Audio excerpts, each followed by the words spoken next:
Hi friends, இன்றைக்கி ஒரு ஸ்பெஷலான ஒரு ஊறுகாய் தான் செய்ய போகிறோம். என்னென்னா பூண்டு ஊறுகாய் தான்.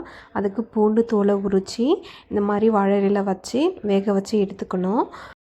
ஒரு அரை பதத்துக்கு வெந்தால் போதும், ரொம்ப வேகக்கூடாது. நல்லா கை வச்சு நசுக்கும் போது நல்லா ஓரளவுக்கு நசுக்குனா போதும், அந்தளவுக்கு எடுத்துக்கணும். அப்புறம் இன்னொரு கடாயில் ஒரு ஸ்பூன் வெந்தயம் நல்லா வறுத்ததுக்கப்புறம் ஒரு ஸ்பூன் கடுகு போட்டு ரெண்டுத்தையும் சேர்த்து நல்லா பொன்னிறமாக வறுத்து இடித்து எடுத்துக்கணும். இதுதான் ஊறுகாய் செய்கிறதுக்கான மசாலா. இப்போ வெந்த பூண்டை எல்லாத்தையுமே நம்ம ஒரு தட்டுக்கு மாற்றிக்கலாம். இதில் ஒரு பிடி பூண்டை மட்டும் எடுத்து கொஞ்சம் கொரன்னு அரைச்சி எடுத்துக்கலாம்.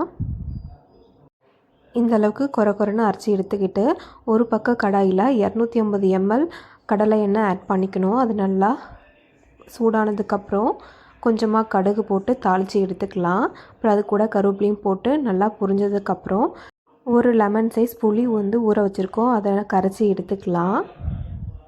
அது இதில் ஆட் பண்ணதுக்கப்புறம் கொஞ்ச நேரம் கொதிக்க விடணும். அப்புறம் நம்ம எடுத்து வச்சுருக்கிற காரம் மிளகாத்தூளை இதில் ஆட் பண்ணிக்கணும். இதையும் ஒருக்க நல்லா சேர்த்து கொஞ்ச நேரம் சூடாக்கணும்.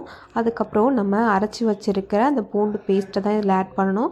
இதையும் இது கூட நல்லா மிக்ஸ் பண்ணி எடுத்துக்கணும்.